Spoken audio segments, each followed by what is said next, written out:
First, let's talk to a good friend of mine, a very astute observer of the political scene. He does funny impressions of politicians as well, so he's an entertainer as well as a commentator. Welcome, Matt Forde. Hello, mate. How you doing? I'm very well, man. Well, you and I are sort of kind of neighbours.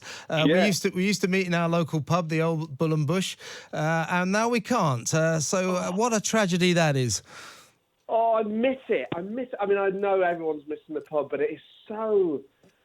We sort of joke about how important pubs are in people's lives, but you really realise how just the simple joy of being around other people and obviously getting drunk around other people. I think what it is about pubs, I mean, I enjoy nipping around to the boozer and going to pubs quite a lot, but I don't go that much.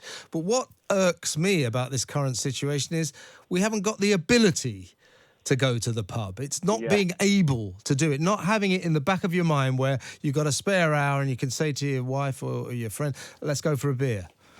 I know, and it's just like pubs are special places. Like, it's not just a place you go with your friends to relax and have a laugh. You meet characters in there. You find out about your local area, like especially around there. There's some insane pubs with some proper old characters in them, and you feel starved of that interaction. Yeah, I mean, also, the other thing that I think is massively lacking in yours and my life is football. That's gone. At this point in the season, of course, you're a Notts Forest fan. I'm a Fulham fan. You, at Notts Forest, you would not have been promoted and we would have been. So, in a way, you've been spared that disappointment. Yeah, but we're in a playoff spot, so I don't know. I mean, other leagues, obviously, the Dutch have just cancelled theirs. Scotland looks like they'll stop and basically award places based on where they are now. I don't know what's going to happen in England. So I don't know if we have a playoff thing or whether the people who finish third go straight up. I don't know how it's going to work. I don't know. I mean, I wouldn't mind betting that they're not actually thinking about ending the season altogether, particularly for teams below the Premiership. They're talking about playing behind closed doors to finish the Premiership season, but I don't know. It just seems like a mess. I've stopped thinking about it, and it's a huge gap in my life. But let's move on to your area of special skills and knowledge, politics. Tell us about your podcast first of all, because it's a massive success, isn't it? Oh yes, the Political Party, where I interview politicians from across the spectrum in a light-hearted way and give them a bit of time and space to be themselves. So recently, I had Anthony Scaramucci on, Donald Trump's former. Yeah, I remember him. Yeah, the man who lasted 11 days in the White House after a stellar career. Oh, man, but he is so funny, and he's totally turned on Trump now, so it's a fascinating interview. I interviewed Claire Hanna, who's an SDLP MP, about the situation in Northern Ireland.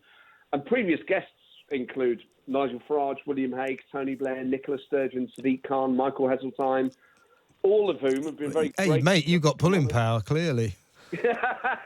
Well, you know what? Because of the lockdown, it's made it a bit easier to get people. You've got nothing else to do. Exactly. Yeah. That's how bad the lockdown has been. Politicians are prepared to talk to me. Well, let's talk a little bit of politics. Keir Starmer has taken over the Labour Party, and about time too, frankly. I thought his performance at the dispatch box the other day in PMQ's, Prime Minister's Questions, was a return to extreme competence by the leader of the opposition. I thought he did a good job. He's a barrister. He's across all the detail. Jeremy Corbyn was a disaster in that role, so that was good. I just wonder going forward, and Starmer's obviously a very capable man, if he's got the kind of stardust to help the Labour Party succeed. I think his biggest problem, I agree, I thought he was superb at Prime Minister's Questions, and just seeing Labour have an adult in charge again who can cross-examine, you just go, right, this changes the game immediately. Just that one change puts Labour back on the pitch, and they've still got a mountain to climb, but at least people will start looking at them again. And it's just important for our democracy that the government is held to account properly. So I thought that was a huge deal. But he's still got all these Corbynistas in the party. And as long as they're there, they're a problem for him. And you saw the problem with this leaked report the other week where there was this huge data breach and people's data was put out there on the internet. And it looked like some Labour MPs was perhaps circulating that. Now, that's still a huge problem Keir Starmer has to deal with, not just because of that sort of behaviour, but also because there are people in the party, including many of his MPs, deeply loyal to Jeremy Corbyn, who think that the last 5 years have been the best years of their life. Unbelievable. I mean, obviously, that is a massive problem. It is a serious problem. I just can't understand where these people are coming from. I think that Starmer needs to look like a strong leader, and he needs to discipline the party. And one thing that I thought looked very bad this week was Jeremy Corbyn turning up in Parliament when he's 70 years old. He's not supposed to be out of the house like other septuagenarians. And I just thought it was a bad look to have this old guy breaking the lockdown rules flagrantly for all to see on TV. Starmer, I think, should have said, Jeremy, could you just stay at home? It would be better. I think it is really strange that politicians at a time like this have a real opportunity to lead by example and to show that they take the rules seriously in order that the public does. And you've got someone who, until the other week, was leader of the opposition, completely refusing to go along with really clear government advice. And if Jeremy Corbyn had better political judgment, he'd have made a real virtue out of the fact that he was at home.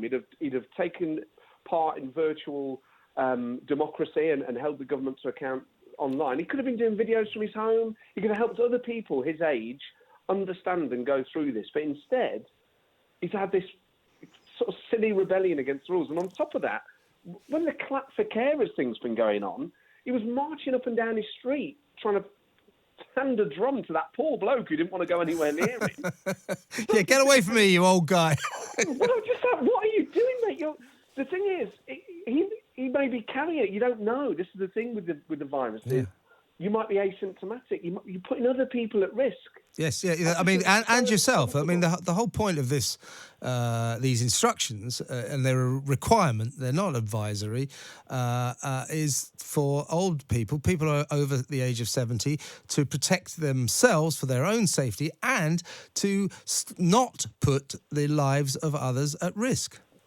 Yeah, I just think politicians throughout this thing, some of them, obviously with the Prime Minister as well, they were doing the press conferences where they're all stood too close together, and then Chris Whitty, Matt Hancock and Boris Johnson all got it. And then you got Jeremy Corbyn wandering around like there's nothing. Just think they could have all sides, I think, could have led better by example. But yeah, on a general basis, Matt, Jeremy Corbyn, you have to hand it to him. It was an astonishing achievement to go down to such a historic defeat after the Brexit shambles. Any party should have been able to slaughter the Tories after the Brexit shambles, but instead he went down to the worst defeat since 1935. Do you think Keir Starmer can steady the ship and I hate to put it this way, but basically capitalise on the coronavirus shambles and do better than Jeremy did electorally? I think he'll definitely do better than Jeremy Corbyn electorally. And it's really important as well that obviously there's the kind of drama of politics and the game of it, and it becomes about individuals, Boris versus Corbyn and stuff like that. And that's important because one of those two people was going to lead the country. But it's not just that when Labour lose, they're not in government. When Labour lose, there are certain people in this society who aren't looked after. And these are the people that Jeremy Corbyn and the hard left claim to care about the most. And yet these people let those groups in society, the most vulnerable, down by handing election after election to the Tory party. There's nothing left-wing about giving Boris Johnson a majority of 80. So the thing that frustrates me is the just indulgence of it. And history tells us this sort of Labour politics always loses. Recent history tells it us again. And he carried on and on and on with his supporters, heading down a route that guaranteed a Tory victory. I don't think Keir Starmer will carry on down that route. I think Keir Starmer as a Prime Minister is a much safer prospect for people. Yes. Corbyn petrifies people, not just in the Jewish community, but people were worried about their savings, people were worried about their jobs. He was insecurity embodied, and not just in terms of his relationship with Russia and a whole load of other undesirables. People worried about their economic future with him. With Keir Starmer, I don't think they have those fears. I think they think he's grown up, that he's mature. In a way, at the moment, he kind of feels like he's above party politics. He's a QC. People know that he's serious. All those things are hugely reassuring. And I think as we come out of this crisis and the government is rightly held to account, and that would be true whatever party they were, I think having a QC and a former director of public prosecutions being the person leading that scrutiny is a huge asset for Labour. I think so, but I do think he needs a bit of stardust. He needs to get a bit of showbiz into his act, but I agree. What sort of stuff? Magic? Yeah. Do a few impressions like you do. Hey, listen, Matt, it's great talking to you, and I will buy you that beer when this lockdown is over, as you well know. And good luck with the rest of the season, which isn't going to happen. So there you go. All the best, Matt. That's Matt Forde, comedian and political observer.